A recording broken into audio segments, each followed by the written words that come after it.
출애굽기 8장 24절에서 25절 말씀. 여호와께서 그와 같이 하시니 무수한 파리떼가 바로의 궁예와 그 신하의 지배와 애굽 전국에 이르니 파리떼로 인하여 땅이 해를 받더라. 바로가 모세와 아론을 불러 이르되 너희는 가서 이 땅에서 너희 하나님께 희생을 드리라. 아멘. 그래서 이제 어제는 하나님께서 그날에 내가 내 백성이 거하는 고센 땅을 구별하여 그곳에는 파리떼가 없게 하리니 이로 말미암아 나는 세상 중에 여호와인 줄을 내가 알게 될 것이라. 내가 내 백성과 너의 백성 사이에 구별을 두리니 내일 이 표징이 있으리라 하셨다 하라 하시고. 그렇습니다. 어제는 이제 하나님께서 네 번째 재앙 파리 재앙을 내리시는데 이집트 백성한테만 파리떼가 가고 이스라엘 백성한테는 가지 않는다는 것입니다. 그래서 재앙을 구별해서 내리신다고, 그것을 통해서 하나님인 것을 알게 될 것이라고 했습니다. 24절. 여호와께서 그와 같이 하시니 무수한 파리떼가 바로의 궁예와 그 신하의 지배와 애굽 전국에 이르니 파리떼로 인하여 땅이 해를 받더라. 그래서 이제 하나님께서 말씀하신 대로 진짜로 정말로 파리 재앙이 임하기 시작했습니다. 무수한 파리떼가 나옵니다. 도대체 파리가 어디에서 생겼는지, 파리가 엄청나게 많이 생겼습니다. 그러더니 그 파리떼가 어디로 갑니까? 바로의 궁에 들어갑니다. 바로의 왕궁에 들어가고, 그리고 바로의 신하의 집에 들어가고, 그리고 이집트 전국에 다 들어가게 됩니다. 그래서 그 파리떼로 인해서 땅이 해를 받게 되었습니다. 그렇습니다. 파리가 너무 많아도 이것이 이제 재앙이 되는 것입니다. 상상해 보십시오. 내 집안에 파리떼가 엄청 많다. 집안에만 파리떼가 많아도 그렇게 살기가 힘든데 이집트 전국에 파리떼가 엄청 많아졌다고 생각해 보십시오. 얼마나 해를 받겠습니까? 그렇습니다. 그 네 번째 재앙은 이집트에만 임하는 파리 재앙이었습니다. 그리고 여기서 무엇을 알 수 있습니까? 하나님께서 재앙을 내리신다고 미리 말해주셨지 않습니까? 예고했지 않습니까? 하나님께서는 하신다고 하면은, 재앙을 내리신다고 하면은 반드시 내리십니다. 하나님은 말씀하신 것 반드시 행하십니다. 반드시 성취하십니다. 그래서 이게 어디에도 이게 이런 것이 나오냐면은 이스라엘은 하나님이 내 백성이라고 했지 않습니까? 근데 그 뒤에 가보면은 이스라엘이 이제 국가를 만들고서는 이스라엘이 하나님 앞에 우상을 섬기고, 그러니 이제 하나님 앞에 불의한 일을 많이 했습니다. 죄를 많이 지었습니다. 그래서 하나님이 선지자들을 보내가지고 너희들 그렇게 살지 마라. 우상 섬기지 마라. 하나님이 싫어하신다. 하나님이 우상 섬기는 거 얼마나 싫어하시는지 너희들 알지 않냐. 그런데도 이스라엘 백성이, 하나님께서 직접 내 백성이라고, 내가 사랑하는 백성이라고 불렀던 그 이스라엘 백성이 하나님을 버리고 다른 우상을 섬기는 것입니다. 그래서 선지자를 통해서 계속 말하는 겁니다. 너희들 우상 섬기면은 망한다. 하나님께서 너희들 그냥 안 놔두신다. 징계하신다. 그렇게 했는데도 계속 이스라엘 백성이 이제 우상을 섬기고 그렇게 하나님 앞에 불의하게 살아갑니다. 하나님께서 경고했지 않습니까? 너희들 우상 섬기면은 망한다고. 너희들 우상 섬기면은 이제 징계를 받는다고. 그런데도 하나님께서 그렇게 말씀하셨는데도 이스라엘 백성, 하나님의 백성임에도 불구하고 하나님께서 징계하십니다. 우상을 섬기니까 재앙을 내리십니다. 그리고 다른 나라가 적국이 쳐들어와서 이스라엘을 치게 합니다. 그렇습니다. 하나님은 자기 백성이라도, 자기가 사랑하는 내 백성이라도 하나님의 말을 듣지 않으면은 하나님께서 징계를 하십니다. 그래서 여기서 알 수 있는 것은 하나님께서는 말씀하신 것 반드시 행하신다는 것입니다. 재앙을 내리시겠다고 하시면은 반드시 내리십니다. 그리고 축복해 주시겠다고 하면은 반드시 축복해 주십니다. 그렇습니다. 그래서 보면은, 그런데 이제 차이점이 있습니다. 이스라엘 백성, 내 백성한테 내리는 징계는 이스라엘 백성 망하라고, 죽으라고 하는 징계가 아닙니다. 우리도 보십시오. 아버지가 자식을 징계할 때, 자식을 이제 훈계할 때 왜 훈계합니까? 왜 징계합니까? 내 자식 너 잘 되라고, 너 옳은 길로 가라고, 그렇게 이제 다시 바른 길로 돌아오라고, 그래서 징계하지 않습니까? 그렇습니다. 이스라엘 백성한테 내리는 징계는 이스라엘 백성아 너희들 잘못하고 있으니 돌아오라고 이제 징계를 하는 것입니다. 회개하고 돌아오라고 그 목적을 가지고 징계하는 것입니다. 이스라엘 백성이 거기서 망해서 죽으라고 징계하는 것이 아닌 것입니다.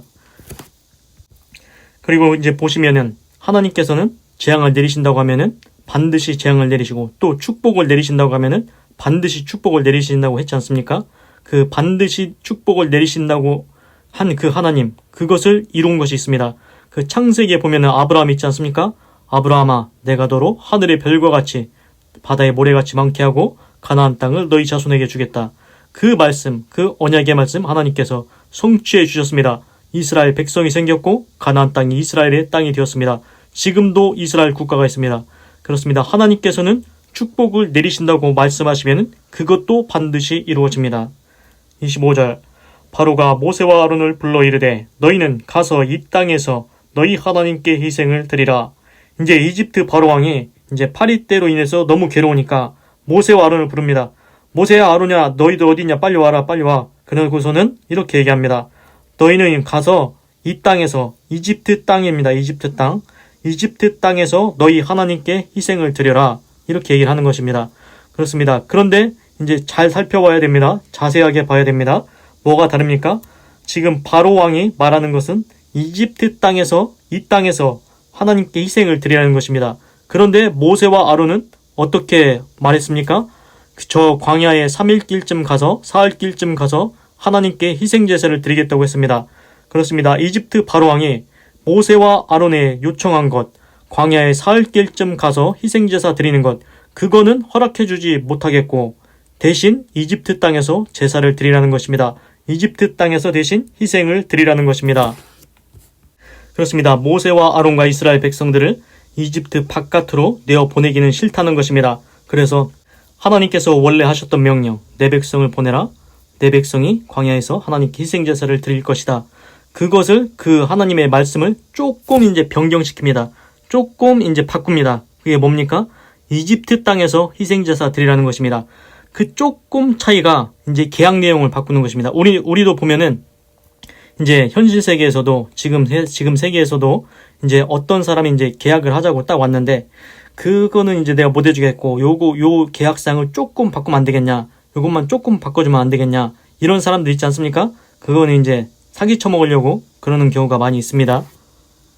그래서 지금 바로도 보십시오. 이집트 바로왕도 이제 광야로 내보내기는 좀 그렇고 자기 이집트 땅에서 그냥 여기 이집트 땅에서 희생 제사 드리면 안 되겠냐고, 그렇게 하라고 이렇게 모세와 아론한테 그렇게 얘기를 했습니다.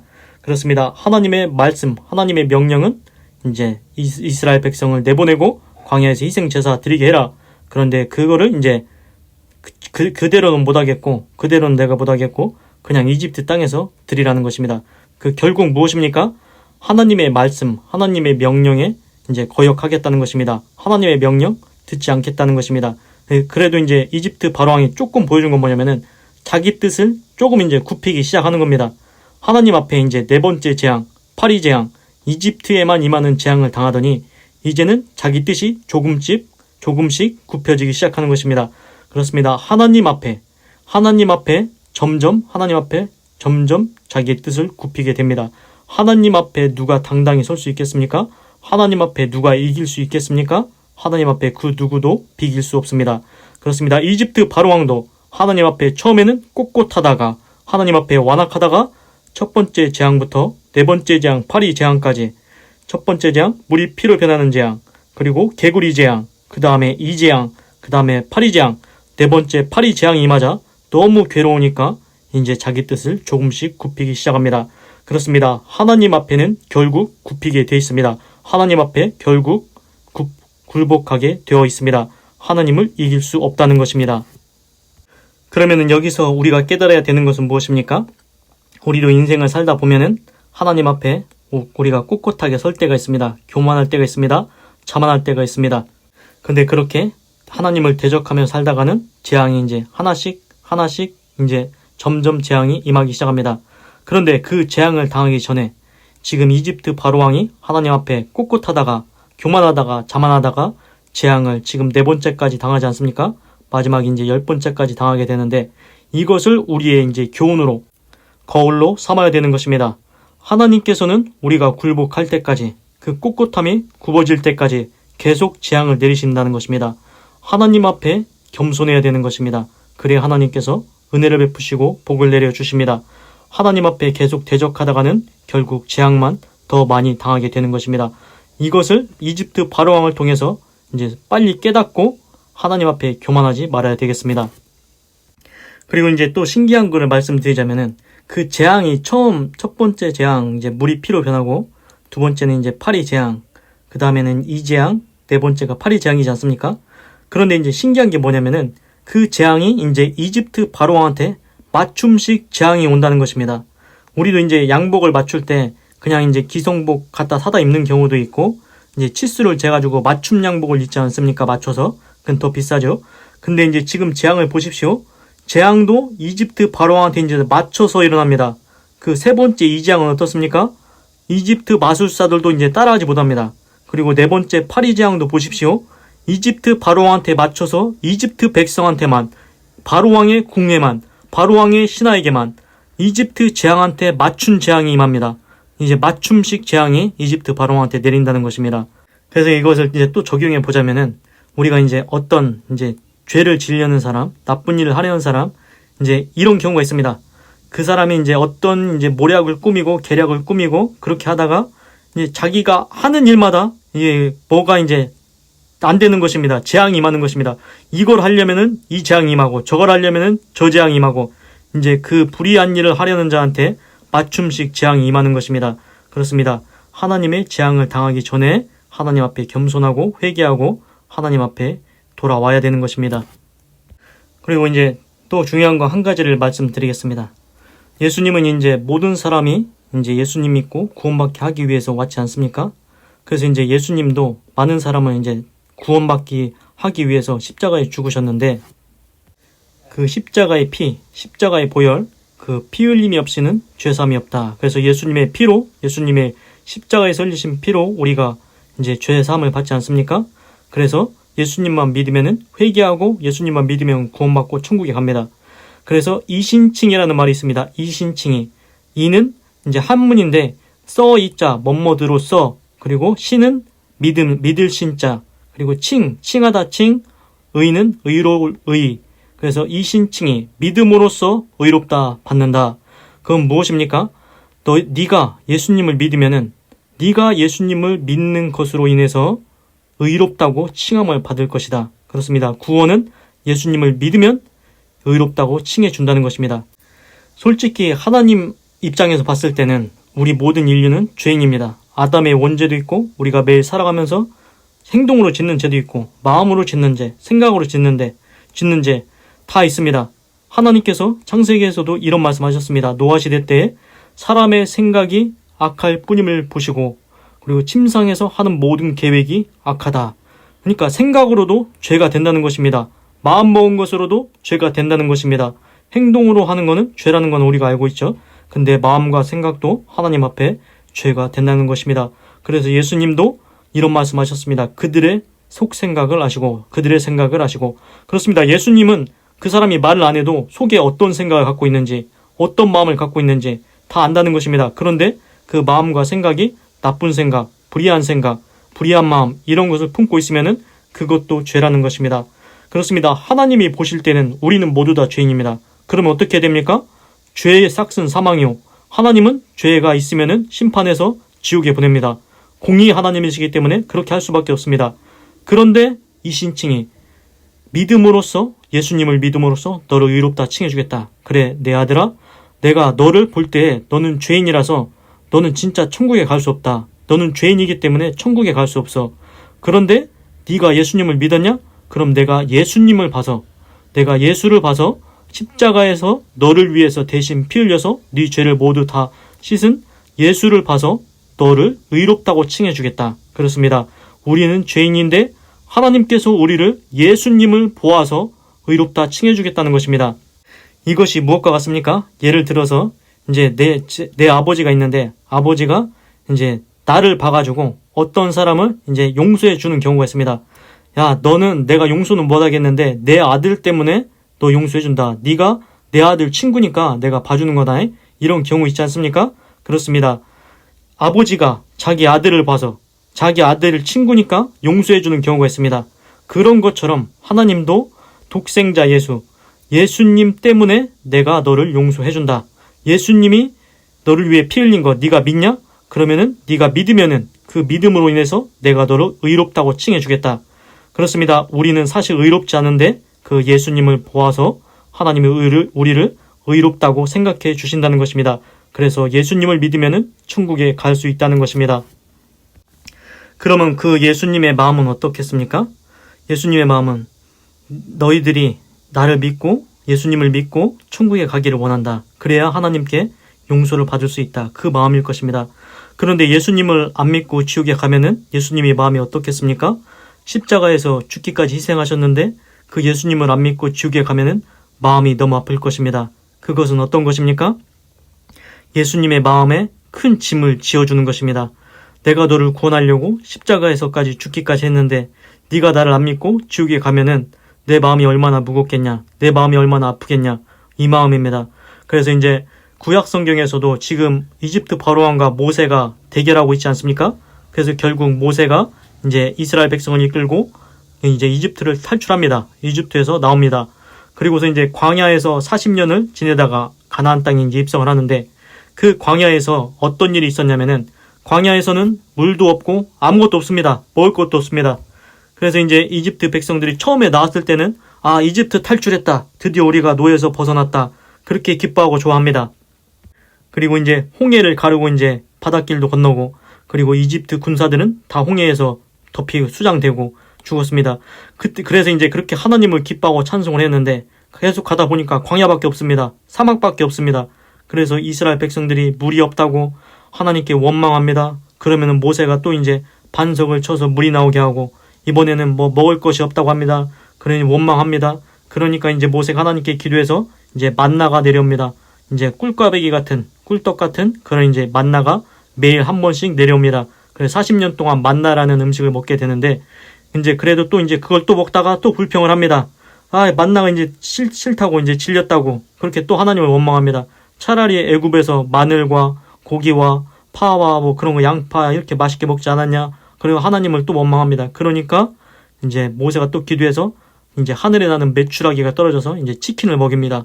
그런 것처럼 이제 이스라엘 백성이 문제가 뭐냐? 하나님을 원망한다는 것입니다. 하나님께서 이스라엘 백성을 이집트에서 건져내셨는데 탈출시키셨는데 이스라엘 백성들이 광야에서 물이 없다, 먹을 것이 없다, 만나는 싫다, 더 맛있는 거 없냐, 하여튼간 여러 가지로 원망을 합니다. 그때 이제 너무 많이 하나님을 원망하고 불평하니까 하나님께서 이런 말씀을 하십니다. 모세야, 내가 화가 나서 안 되겠다. 내가 진노가 나서 안 되겠다. 이스라엘 백성들 싹 다 쓸어버리고 모세 너 나하고 같이 처음부터 다시 시작하자. 이렇게 얘기합니다. 그때 모세가 어떤 기도합니까? 그래요 하나님, 그냥 저와 같이 새로 시작합시다. 그냥 이스라엘 백성은 싹 다 없애버립시다. 싹 다 쓸어버립시다. 이렇게 모세가 말하지 않습니까? 말하지 않습니다. 모세가 뭐라고 기도합니까? 모세가 중보 기도합니다. 하나님 앞에 서서 이렇게 기도합니다. 하나님, 하나님께서 이스라엘 백성을 이집트에서 건져내셨는데 나오게 하셨는데 광야에서 하나님께서 이스라엘 백성을 가나안 땅까지 끌고 갈 수 없어서 가나안 땅까지 이끌어 드릴 수가 없어서 광야에서 다 멸절시켰다. 다 죽게 하셨다. 그런 말 들으실 겁니까? 이렇게 하나님께 기도를 합니다. 그러면 하나님의 능력이 없다고 다른 국가와 열방들이 다 말하지 않겠습니까? 하나님이 이스라엘 백성을 가나안 땅까지 끌고 갈 힘이 없어가지고 이스라엘 백성을 광야에서 다 죽게 하셨다. 그런 소리를 들으실 겁니까? 그런 비방의 소리를 들으실 겁니까? 이런 기도를 합니다. 그리고 또 한 가지 또 무슨 기도를 하냐면은 하나님, 이스라엘 백성들을 안 데려가실 거면은 내 이름을 하늘에 있는 생명책 있지 않습니까? 천국에 있는 생명책, 그 생명책에서 내 이름을 지워 버리십시오. 그렇게까지 모세가 기도를 합니다. 그러니까 하나님께서 이제 그 이스라엘 백성을 이제 살려두십니다. 그래서 이스라엘 백성이 결국 이제 죽지는 않습니다. 하나님께서 진노하셔서 그 이스라엘 백성 원래는 쓸어버리시려고 했는데 모세의 중보기도 때문에 살게 된 것입니다. 이게 여기서 무엇을 알 수 있습니까? 모세의 마음은 무엇입니까? 하나님, 이스라엘 백성들이 하나님을 원망하고 불평해도 용서해 주시고 가나안 땅까지 이끌어 주세요. 그렇게 중보기도 했지 않습니까? 만약에 모세가 하나님, 그냥 이스라엘 백성 다 쓸어버리고 저와 함께 하시죠. 그 마음이 아니었다 할지라도 하나님께서 이스라엘 백성을 쓸어버린다면은 모세의 마음이 얼마나 아프겠습니까? 아, 내가 하나님께 더 기도할 걸, 내가 하나님께 더 요청을 할 걸. 그러면은 모세의 일평생에 그 마음의 짐을 지고 살아가 됩니다. 지금도 사단 원수 마귀는 귀신은 그 사람의 눈을 가리우고 하나님을 알지 못하게 하고 흉악의 결박으로 뱀이 돌돌돌 이제 꽈리를 튼 것처럼 붙잡고 이리저리로 끌고 다닙니다. 그렇습니다. 예수님을 믿지 않으면은 사단이 귀신이 그렇게 이리저리 끌고 다니다가 결국 지옥으로 끌고 갑니다. 기도하겠습니다. 하나님 감사합니다. 오늘은 출애굽기 8장 24절에서 25절을 읽고 묵상해 보았습니다. 하나님께서 말씀하신 대로 네 번째 재앙, 파리 때가 바로의 궁과 바로의 신하와 이집트 백성한테만 임했습니다. 그러니까 바로 왕이 너무 힘들어서 너무 괴로워서 모세와 아론을 불러서 이제 하나님께 희생 제사를 드리라고 했는데 광야로는 가지 말고 이 땅에서 이집트 땅에서 드리라고 했습니다. 그렇습니다. 여기서 알 것은 무엇입니까? 하나님은 재앙을 내리신다면 반드시 내리십니다. 그리고 축복을 내리신다면 반드시 축복을 내리십니다. 하나님, 나의 인생에 하나님께서 축복을 내려 주시옵소서. 나에게 축복의 말씀을 하여 주시옵소서. 그 축복이 반드시 성취되게 하시옵소서. 그리고 재앙은 피해가게 하여 주시옵소서. 하나님 또한 이집트 바로왕이 이제는 하나님께 조금씩 뜻을 굽히기 시작합니다. 이 땅에서 이집트 땅에서 희생 제사를 드려라. 그렇습니다. 이집트 바로왕도 점점 재앙을 이제 네 번째 당하니까 하나님 앞에 뜻을 굴복하기 시작합니다. 하나님, 나는 어리석은 자가 되지 않게 하시고 이집트 바로왕이 그것이 거울처럼 되게 하셔서 하나님 앞에 꼿꼿하지 아니하고 하나님 앞에 교만하지 아니하고 하나님 앞에 겸손하여 은혜와 축복을 받으며 살아가게 하여 주시옵소서. 하나님께서 역사하실 줄 믿습니다. 하나님 감사합니다. 하나님 홀로 영광 받으시고 찬양 받으시고 찬송 받으시고 송축 받으시옵소서. 사랑이 많으신 예수님의 이름으로 기도드립니다. 아멘.